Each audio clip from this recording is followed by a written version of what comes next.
Halo teman-teman, ketemu lagi sama gua Yuda di acara podcast Ngobrolin Kerjaan. Nah, gimana semua? Sehat-sehat ya? Semoga berkah rezeki, sukses selalu, pokoknya apapun yang terbaik buat kalian. Nah, di episode kali ini gua kedatangan narasumber yang oke banget. Pokoknya ini orang spesial lah gitu.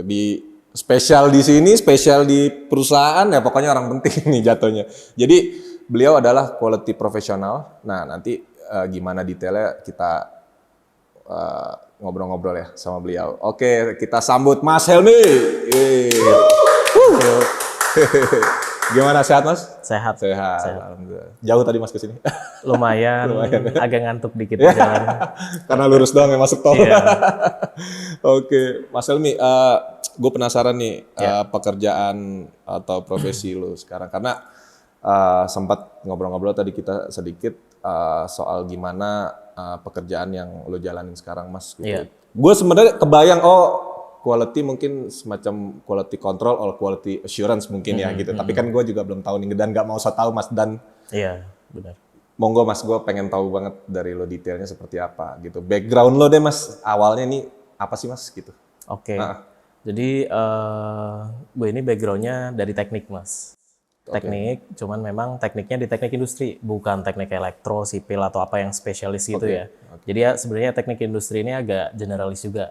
Karena waktu kuliah tuh belajarnya macam-macam nih, campur-campur ada manajemen, ada fisika, kimia, segala macam, IPA, science, terus ada ilmu manajemen, keuangan, project segala macam kayak gitu. Jadi gue bilang kalau dari teknik industri itu sebenarnya teknik tapi kita umum gitu, sifatnya umum. Nggak terlalu spesifik ke industri tertentu gitu. Oke. Jadi sebenarnya in general dipelajarin juga sebenarnya Mas ya, Iya, gitu pas di teknik industri itu. Gitu. Itu apa ada kelanjutan lagi sampai ini nggak Mas, sampai maksudnya spesifik mungkin lo ngambil S2-nya atau apa sampai lo sekarang ini gitu? Kebetulan gue sih belum ngambil S2 sampai saat ini. Kalau dari sisi profesi sendiri, kenapa dari teknik industri bisa sampai ke sini gitu ya? Nah, itu sebenarnya ada cerita lucu sih. Nah, Cerita lucunya itu dulu iseng sering ikut lomba. Ikut lomba salah satunya yang bikin gue masuk ke industri yang sekarang di bidang alat kesehatan itu adalah dulu gue diajak sama kakak tingkat untuk join tim mereka buat ikut lomba. Nah, lombanya itu lomba ngedesain alat bantu buat teman-teman yang punya kebutuhan khusus. I see, oke. Nah, ternyata setelah sekarang ngelihat lagi ke saat itu, ternyata itu adalah masuk ke kategori alat kesehatan juga gitu. Jadi waktu itu kita ikut lomba di tingkat ASEAN, terus kemudian memang waktu itu kita lolos buat ikut exhibition di Bangkok. Setelah dari Bangkok, kita pun sempat ketemu dengan salah satu BUMN. BUMN-nya di bidang telekomunikasi sebenarnya. Cuman waktu itu dia punya program CSR, ngajak kerjasama. 3 bulan setelah exhibition itu, untuk mereka danai, bikin nih produknya sekian pieces untuk dikasih ke target penyandang kebutuhan khususnya gitu. Nah, dari situ kemudian itu jadi salah satu bahan jualan gue waktu apply kerjaan gitu. Jadi taruh di CV gitu. Karena dulu kan waktu masih fresh grad mikirnya kayaknya kalau naro pengalaman ikut seminar atau apa kayaknya masih kurang nendang nih gitu. Makanya gue pikir ya udah deh coba cantumin deh pengalaman ikut lomba ini gitu. Salah satunya yang lomba di Bangkok ini gitu. Yes. Itu sorry Mas. Berarti waktu itu yang di create itu idenya itu buat apa Mas, alat bantunya? Oh iya, produknya itu sebenarnya berupa keyboard. Tapi keyboardnya khusus spesifik buat penyandang kebutuhan khusus yang dia nggak bisa gunain tangannya. Either dia itu memang punya kehilangan tangannya atau punya keterbatasan sehingga dia harus pakai kaki, karena pada saat itu kita lihatnya ada kebutuhan ini gitu. Makanya kita rancang khusus untuk penggunaan dengan kaki gitu. Bentar dulu Mas. gue lagi ngebayangin mekanismenya kayak gimana Mas. Maksudnya misal kehilangan tadi ya Mas anggota badan misalnya khususnya tangan gitu, tapi yang diciptakan keyboard itu mekanismenya gimana? Karena kita pengen mereka tetap punya akses yang mudah untuk menggunakan teknologi komputer gitu. Waktu itu kan tahun berapa ya? 2013, 2014 gitu kan. Itu kan teknologi komputer nggak kayak sekarang ya. Masih terbatas ya saat itu ya. Ya, jadi kita pikir kalau misal mereka pakai keyboard yang regular itu kan beda ya, size dan secara ergonomisnya gitu. Jadi yang kita pakai dari sisi ergonomi dan juga penggunaan nih gimana bisa sesuai dengan penggunaan dengan kaki gitu. Karena rata-rata teman-teman penyandang kebutuhan khusus yang kami lihat waktu itu ya, itu mereka terampil untuk beraktivitas menggunakan kaki meskipun mereka punya keterbatasan di bagian tangan atau ada yang kehilangan tangan seperti itu. Oke, berarti sebenarnya secara look sih sama kayak keyboard pada umumnya Mas sebenarnya. Agak beda sih, mungkin nanti coba saya kasih lihat. Boleh. Nanti yuk ya di ini ya. Penasaran nih soalnya terobosan banget. Maksudnya saya juga belum ini Mas, belum sempat ngecek apakah bentuknya seperti apa gitu, belum sempat kebayang sih Mas gitu. Menarik. Itu tahun berapa Mas? 2013. Di Bangkok ya waktu itu. Iya. Juara 1 Mas? Enggak juara, cuman masuk ke exhibition, kita diterima masuk exhibition. Memang waktu di finalnya kita nggak menang, tapi kita ketemu dengan itu tadi BUMN yang kemudian ngajak kerjasama di CSR-nya mereka. Gitu. Oke. Berarti sebenarnya event itu yang dijual memang idenya ya, gitu ya, idea. Tapi spesifik buat itu, buat kebutuhan khusus. Ya. Assistive technology namanya. Jadi alat teknologi untuk membantu teman-teman yang berkebutuhan khusus. Oke. Wah, menarik banget gitu. Berprestasi nih Mas Helmi, ini gawat nih. Oke. Itu jadi setelah kuliah itu memang kalau yang saya tangkap tadi Mas Helmi ini menarik Mas gitu. Jadi memang sebenarnya ini udah on track mungkin nih Mas ya dari perjalanan kuliah Mas Helmi sampai di sekarang gitu. Kalau misalnya kita in general aja Mas ya gitu. Tapi yang menarik adalah ini banyak juga Mas narasumber kita di sini banyak yang cerita bahwa banyak ketidaksengajaan akhirnya mereka nyemplung sekarang gitu Mas ke dunianya gitu. Nah ini sebenarnya terjadi juga di Mas Helmi, makanya bahkan walaupun itu sebenarnya Mas Helmi sudah nekuni mungkin di jalur yang benar gitu ya dari awal kuliah Mas ya gitu. Gara-gara apa tadi ya Mas diajak lomba. diajak lomba tapi ternyata relate gitu kan, ya udah diterusin. Tapi memang dari timnya kan berempat nih. Kakak tingkat angkatan yang paling 2007, 2008 terus saya 2009. Cuman saya yang nyemplung di sini. Berapa lama Mas itu create idea sampai eksekusi? Mungkin 6 bulan ya. 6 bulan. Oke. Tapi ya cepet dong Mas. Itu idea dari nol kan, maksudnya dari build nggak ada support apa-apa gitu ya, emang sendiri jalan sama tim kan gitu. Iya, betul. Oke. Nah, terus pas berarti abis kelar kuliah, Mas Helmi pertama kemana dulu? Apakah masih yang sama nggak? Nah sebenarnya ini juga saya cukup bersyukur ya waktu itu. Karena saya apply kerja itu sebenarnya nggak waktu lulus aja, tapi sebelum lulus sudah nyoba-nyoba gitu. Karena waktu itu ada beberapa perusahaan yang mengizinkan pakai surat keterangan. Surat keterangan udah lulus tinggal nunggu wisuda gitu kan, itu bisa. Nah cuman memang rezekinya nggak di situ, jadi meskipun udah nyoba di banking, di finance, di energi, nggak dapet gitu kan. Terus suatu saat pas udah wisuda, apply ke telco sama di manufacture. Nah, yang telco kebetulan saya dapat, saya tanda tangan, kemudian yang seminggu kemudian yang di manufacture saya juga dapat. Nah, berhubung sebenarnya saya itu di telkonya dapat di marketing, tapi saya merasa kayaknya saya nggak terlalu confident nih masuk di bidang itu. Jadi karena saya dapat tawaran lain, saya putusin untuk move ke yang satunya. Karena dari sisi kontrak yang di telco tadi juga masih aman untuk kita batalkan gitu sih.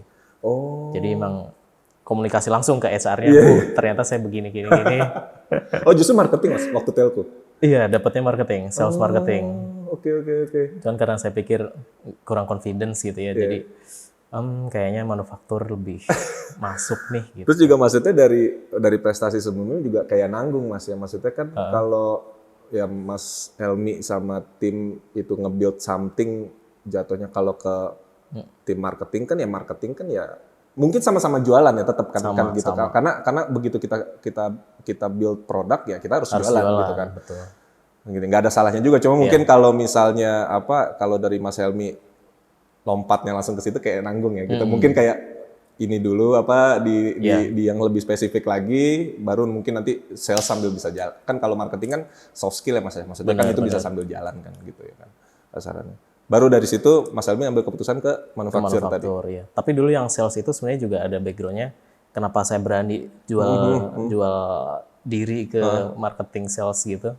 Karena waktu kuliah juga sempat ikut UKM ya, unit kegiatan mahasiswa di media kampus lah. Tapi di situ bagian cari pengiklan. Buat pasang di kita supaya kita bisa produce gitu. Iya. Oke. Jadi kayak itu bahan jualannya. Bahan jualannya beda nih di dua perusahaan gitu. Iya. Oke. Nah, pas pas Mas Helmi join di manufacturing itu tadi, itu udah langsung sebagai quality ya. Waktu itu sebagai quality engineer lah. Quality engineer sebutannya. Sebagai quality engineer, di situ kebetulan dapat program semacam semacam program percepatan buat develop tim, buat develop karir gitu. Cuman memang spesifik di quality engineer. Bukan seperti kalau di banking mungkin graduate program, fresh semacam itulah ya.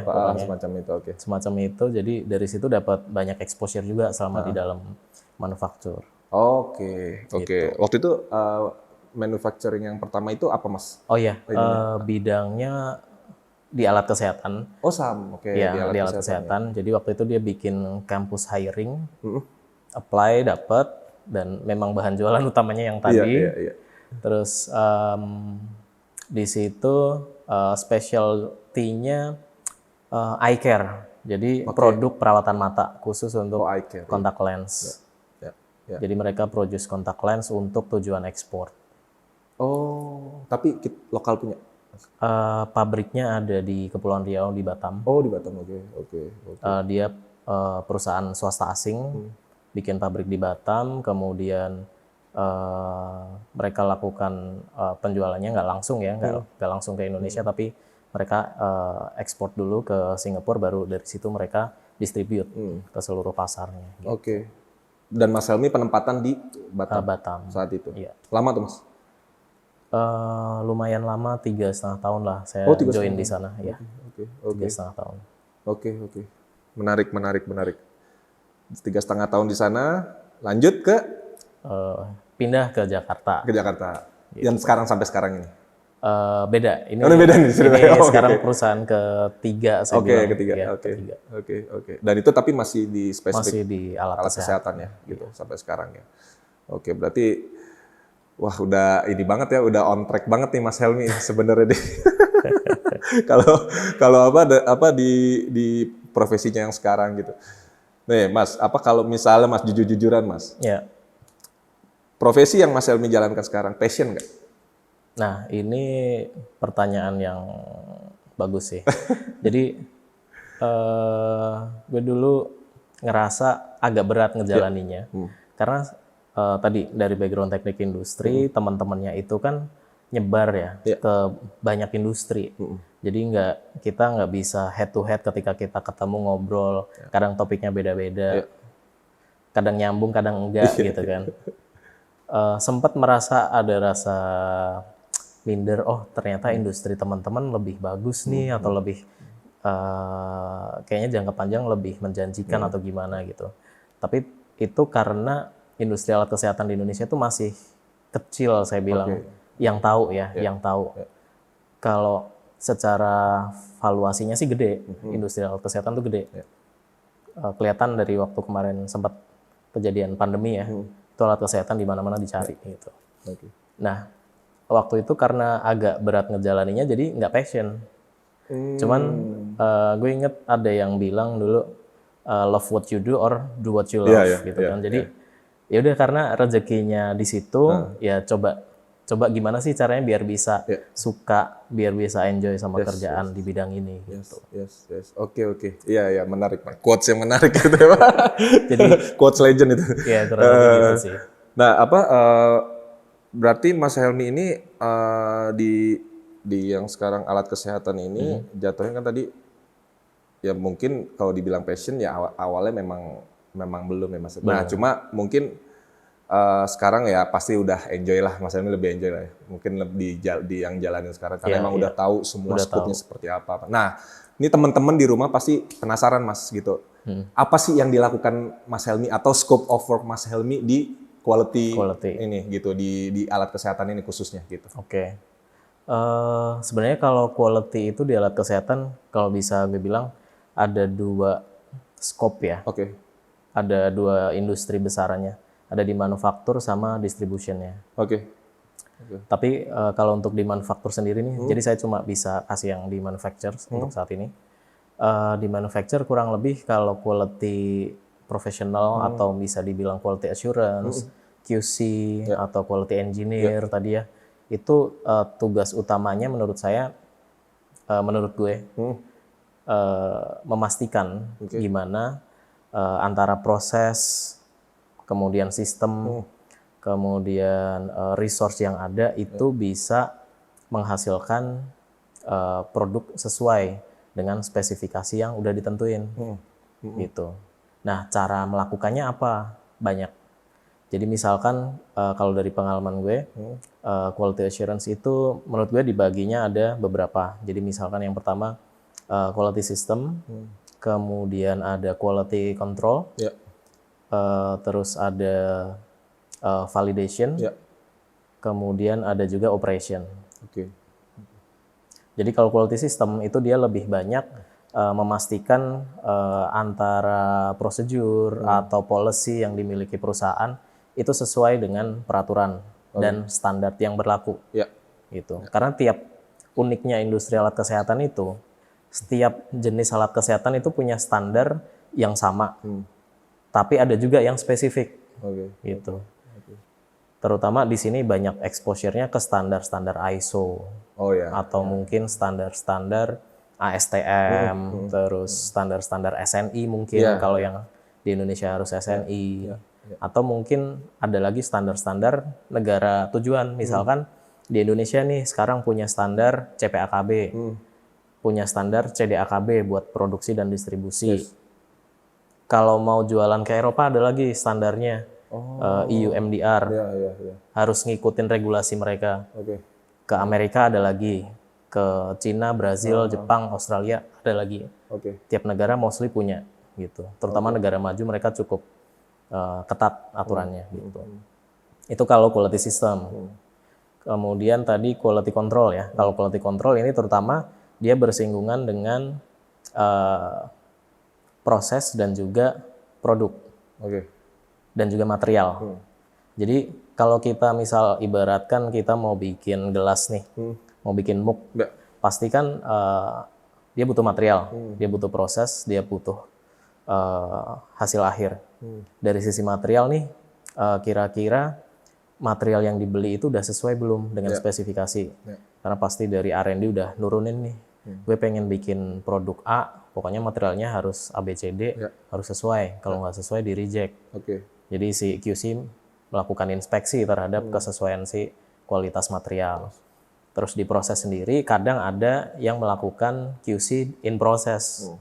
Jadi melakukan testing terhadap produk di line production ketika produk itu memang masih in progress. Gitu. Tapi ada juga yang melakukannya oleh tim produksi atau oleh tim QC, tergantung perusahaan. Terus yang paling penting juga yang terakhir ketika produknya sudah jadi, dia lakukan sampling, kemudian dia tes nih berdasarkan metode dan juga peralatan yang memang sesuai gitu. Jadi mostly kalau di pabrik itu punya lab. Atau kalaupun pabriknya masih kecil, masih merintis, dia akan hire lab lain sebagai kontrak lab seperti itu. Nah, itu baru di QC. Kemudian ada validation. Validation itu biasanya timnya quality engineer, kemudian di situ dia melakukan validasi. Karena ketika kita bikin pabrik nih Mas, pabrik itu sebaiknya nggak langsung bikin produk komersial. Jadi ketika lu bikin pabrik, lu udah punya alat, udah punya orang, udah punya material, bisa nggak langsung bikin produk? Bikin produk bisa, tapi apakah produknya itu layak untuk komersial? Belum tentu. Jadi harus dilakukan validasi dulu. Validasinya macam-macam. Validasi terhadap peralatannya dulu nih. Jadi ketika beli peralatan, misal peralatannya mahal 1M, diimpor pula dari luar negeri, diinstal di Indonesia misalkan, kalau nggak dilakukan validasi terhadap peralatannya, nanti kalau ada apa-apa kita nggak bisa klaim juga. Gitu. Jadi kayak kita asal terima doang, si pabrik mesinnya udah tahu, oh udah diterima, nggak perlu validasi, mereka fine aja. Tapi buat kita itu resiko. Jadi harus dipastikan mesinnya itu sesuai dengan spek yang kita beli, bisa beroperasi dengan layak, dan bisa berjalan dengan baik. Gitu. Oke, wah menarik nih. Jadi yang validasi ini lumayan teknikal banget sih, karena fasilitas semua dia harus dia pastikan gitu. Bukan cuma dari sisi mesin, tapi juga dari fasilitas. Karena kalau Mas tahu nih, misalkan kita bikin produk alat kesehatan, produk obat, atau mungkin produk semikonduktor, itu butuh fasilitas atau gedung atau ruangan yang punya spesifikasi tertentu. Itu juga harus divalidasi. Karena biasanya dia pakai sistem tata udara, sistem kontrol yang memang ketat gitu. Wah, panjang ya Mas ya? Panjang. Karena validation ini paling panjang nih. Itu baru dari sisi fasilitas itu, belum lagi nanti sisi proses. Dia harus coba nih, karena misalkan kita bikin produk A, itu prosesnya ada 5. Dia harus benar-benar, istilahnya apa ya, mungkin trial and error, trial running gitu ya, tapi kita bilangnya validasi proses. Jadi proses dari A sampai E itu harus benar-benar sesuai dengan spesifikasi proses. Dia harus setiap mesin harus di running dengan parameter tertentu, materialnya harus sudah dirilis, di-approve sama QC, dan hasil akhirnya benar nggak nih sesuai dengan spesifikasi. Kalau hasil akhirnya dengan quantity tertentu, nggak ada error, nggak ada reject dengan rate tertentu, reject rate tertentu, maka nanti baru bisa dibilang prosesnya valid, tervalidasi, tervalidasi, maka nanti udah layak nih untuk kita bikin produk yang komersial, gitu, yang layak jual, bisa di launching. Gitu. Wow. Kompleks banget Mas. Padat banget ini, bener asli. Maksudnya ya mungkin secara gamblang orang mikir, misalnya let's say ngomongin quality control, ya udah dia ngecek barang, oke ini bisa jual. Tapi nggak sebegitu juga Mas, nggak sesimpel itu juga. Di belakang itu banyak effortnya, banyak orang yang dan terlibat. Orang, pintunya gitu. banyak Mas ya. Pintunya banyak kayak gitu. Nah Mas, kalau misalnya Mas Helmy berarti mendampingi sampai di proses tadi, sampai layak jual ya, berarti ya Mas Helmy akan dampingi di situ ya, berarti ya. Nah, semisal Mas, begitu nyampe ke customer, komplain, ada isu di barang, itu Mas Helmy yang akan divisinya yang akan dimintakan responsible atau gimana Mas? Biasanya bisa seperti itu. Nah ini sebenarnya salah satu part juga. Tadi kan baru ngomongin 3 nih, ya kan? Kalau saya bisa bilang quality operation atau mungkin beberapa organisasi bilangnya quality compliance, itu juga dia menangani untuk melakukan investigasi.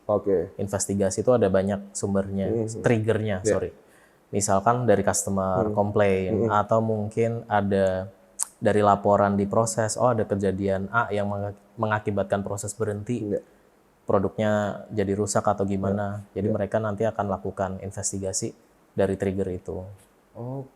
Jadi masalah kita bilangnya post production. Post production tuh banyak akan dapat banyak masukan dari entah itu dari proses, entah itu dari customer, dan itu nanti yang jadi trigger untuk kita lakukan improvement berdasarkan investigasi gitu.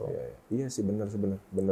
Jadi sekarang juga orang juga mungkin sekarang kan eranya gini Mas ya, kan sekarang misalnya manufacturing kan udah banyak banget, apalagi ngomongin, misalnya saya ngomongin industri skincare lah yang lagi menjamur banget kan Mas. Manufacturing tuh udah banyak banget Mas, dan mereka saling ngekill harga gitu ya. Benar. Price war lah ya gitu sebutannya gitu. Cuma banyak yang memang tadi Mas Helmi sampaikan, ini juga insight banget ya, tadi Mas Helmi sampaikan bahwa kalau kita memang punya modal, ya bukan berarti semata-mata ya udah bikin barang udah langsung jual gitu. Sebenarnya prosesnya nggak seperti itu ya. Itu ya harus dilewati ini dulu yang tadi gitu. Good practice-nya. Iya, good practice-nya seperti itu gitu. Jadi kita juga untuk ada kayak macam measurement-nya sebelum ke customer ya, bahwa ini memang produk sudah teruji semua Mas. Sekarang kan banyak orang yang fokusnya ya udah yang penting ke daftar haki gitu maksudnya sekarang kan gitu kan, yang penting ada label halal gitu kan ya kan? Cuma balik lagi gitu, ya detail itu memang perlu, karena ya kalau misalnya ngambil sampel kayak tadi, misalnya kita bikin produk shampoo atau apa ya, nanti kan yang bermasalah kan takutnya nanti kalau nggak ada uji itu kan ya kepala kulit yang pakainya Mas ya kan, itu kan fatal kan misalnya gitu, walaupun memang diklaim ya ini produknya alami apa segala kan, tapi ya who knows ya Mas ya, kalau udah di pasar mah ya udahlah jalan aja gitu lah, yang penting ngiklan ini, yang penting bikin konten bagus gitu kan. Nah ini apa buat yang nanti teman-teman juga mungkin ada yang punya plan bisnis atau apa, bikin produk atau apa ya, ini Mas Helmi ngasih banyak ilmu lah di sini gitu. Oke, terus kalau misalnya Mas gua mau ngomongin jenjang karir. Ini jenjang karirnya tuh berarti kalau misalnya masuk gitu as a junior quality atau apa Mas gitu, maksudnya sebutannya apakah dia punya, nanti kan ada pasti level supervisor atau nanti head atau apa, nanti ujungnya ada di mana Mas kalau misalnya digelutin ini sampai sampai di istilahnya di akhir pensiun lah nanti gitu, ini jenjang karir seperti apa Mas? Oke, ini kita ngomonginnya dari sudut pandang fresh grade mungkin ya. Jadi kalau dari fresh grade pengen berkarir sebagai quality professional itu seperti apa? Kalau dari pengalaman gue ya, jadi memang awal masuk kalau sebagai fresh grade otomatis akan dari bawah dulu mulainya. Betul. Nah, title-nya apa macam-macam. Misalkan sebagai QC lab assist, sebagai quality engineer atau mungkin sebagai quality executive, macam-macam. Judul secara jabatan tapi memang secara role akan mulai dari bawah yang memang dia hands on ke proses atau produk. Itu. Menanganin produk atau proses. Nah, setelah itu kalau secara jenjang karir di quality itu bisa gue bilang bisa lateral atau bisa vertikal, tergantung minat juga. Karena nggak semua orang pengen tanggung jawabnya makin besar dengan bayaran juga atau gaji yang lebih besar. Tapi ada juga yang pengen jadi spesialis yang makin expert tapi juga dapat kompensasi yang makin besar gitu kan. Nah, kalau jadi spesialis itu sangat mungkin. Tapi kalau spesialis ya nanti akan specialty-nya akan di salah satu. Tadi misalkan dia di sistem atau di QC atau di operation gitu. Tergantung juga organisasi dan kebutuhan bisnis setiap organisasi. Tapi kalau untuk secara vertikal bisa dibilang sangat mungkin. Kembali lagi tergantung kebutuhan organisasi, dan misalkan contohnya nih kalau dari yang udah saya lihat sendiri ya, yang gue lihat sendiri. Misalkan dari QC nih, jadi dia sebagai QC test atau QC analyst, nanti dari QC analyst kalau dia bisa manage pekerjaan, manage tim, bisa jadi nanti dia jadi QC supervisor. QC supervisor nanti dia bisa lead beberapa analis di bawah dia yang handle testing di lab. Dari supervisor nanti dia bisa jadi assistant manager, kemudian baru ke manager. Tapi QC manager belum tentu dia bisa langsung jadi quality head atau head of department. Karena tergantung organisasi ya. Misal di sini konsepnya gue bilang ini ada quality department head itu nanti pegang operation, kemudian sistem, kemudian QC, kemudian compliance tadi misalkan. Jadi si QC manager ini belum tentu bisa langsung naik ke situ. Bisa jadi ada pola organisasi yang mengharuskan dia dapat exposure dulu di divisi yang lain. Misalkan nanti dia dipindah dulu nih 2 tahun ke operation, 2 tahun ke sistem, barulah nanti dia bisa di kaderisasi untuk jadi head of department atau quality head seperti itu. Oke. Berarti ya sistematis ya semuanya Mas. Maksudnya bukan yang tiba-tiba langsung nyebrang gitu Mas ya kan. Bisa juga kalau dapat kesempatan yang mungkin yang tepat gitu sih. Dan faktor luck. Iya, bisa juga. Kembali lagi tergantung gimana menjualnya kan. Cuma secara yang resminya begitulah ya. Iya. Gitu ya. Kalau internally kurang lebih gitu gambarannya. Oke, Mas Helmi, ini kita, kurang ya waktunya yuk kayaknya nih sama Mas Helmi. Ini banyak banget ilmunya, bisa colong-colong nih. Nah, ini kita udah mau masuk segmen terakhir nih Mas. Tadi Mas Helmi sempat mention kan ya kalau pastinya kan di dalam pekerjaan profesional itu tanggung jawab makin tinggi, gaji juga makin tinggi gitu kan. Nah, ini saya mau ngomongin soal profit dari Mas Helmi. Tidak menyebut angka, tapi maksudnya perspektif dari Mas Helmi menjalani karir ini gitu.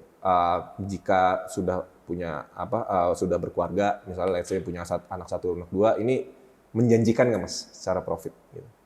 Secara profit kita ngomongnya untuk di Jabodetabek. Iya, Jabodetabek ya. Kalau Jabodetabek, gue bilang cukup sih. Cukup ya? Cukup. Aman lah ya Mas ya. Maksudnya kan nanti kan juga tinggal ngikutin. Kan belum lagi benefit ya Mas ya? Iya. Pasti kan, itu kan pasti diperhatikan gitu. Oke. Terus suka duka Mas? Oh iya, suka duka. Suka duka. Otomatis kalau dari sisi orang quality gitu ya, terutama kalau tadi mulai dari bawah, ya di situ harus sering banyak belajar sih. Mungkin kayak gue sendiri karena background gue itu nggak spesifik ke industri manufaktur alat kesehatan pula gitu kan, ya harus banyak baca literatur. Gitu. Literatur tuh macam-macam. Dari literatur regulasi, sistem, kemudian tadi standar-standar pengujian, terus tapi nggak terbatas di situ ya, karena literatur ternyata sekarang juga banyak bisa belajar dari YouTube, webinar semacam itu. Betul. Itu harus mau. Gitu. Itu bisa jadi suka atau duka sih. Buat yang mungkin ilmunya beda, kayak gue nggak terlalu pinter fisika atau kimia, ya ketika ada literatur yang di bidang itu harus bacanya berkali-kali baru bisa paham. Itu yang agak susah. Oke. Terus di sini juga harus mau berinteraksi dengan banyak orang, berbagai kepentingan gitu. Karena quality itu harus bisa menjembatani semua departemen gitu. Karena pada akhirnya ketika ada isu tertentu yang ditanya orang quality. Itu dia balik lagi Mas. Makanya tadi saya penasaran. Sampai di bawah misalnya sampai barang rilis, kalau ada komplain ke siapa? Gitu. Termasuk nggak yang bukan diserang ya Mas? Maksudnya termasuk yang ditanya duluan itu dari quality, baru nanti dari quality ini kira-kira di mana nih yang kita bisa explore lebih dalam gitu. Oke. Nah, boring ada perasaan boring nggak Mas?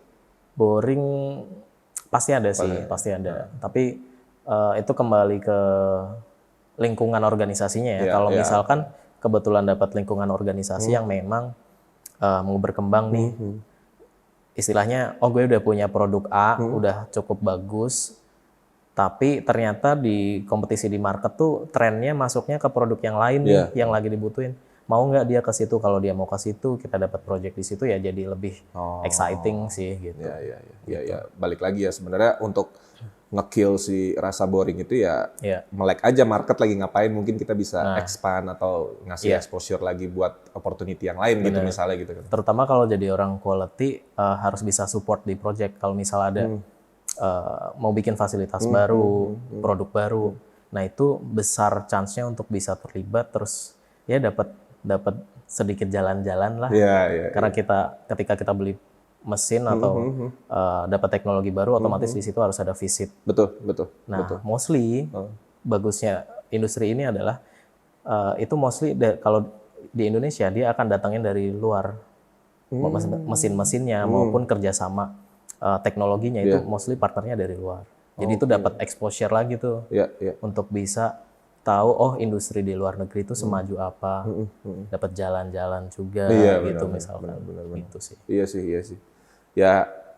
Ya happy to work juga ya jatuhnya gitu kan kayak gitu kan. Walaupun sebenarnya di sana juga secara langsung, makanya tadi kalau saya pikir Mas ya, yang tadi Mas Helmi mention gitu untuk literatur harus belajar gitu.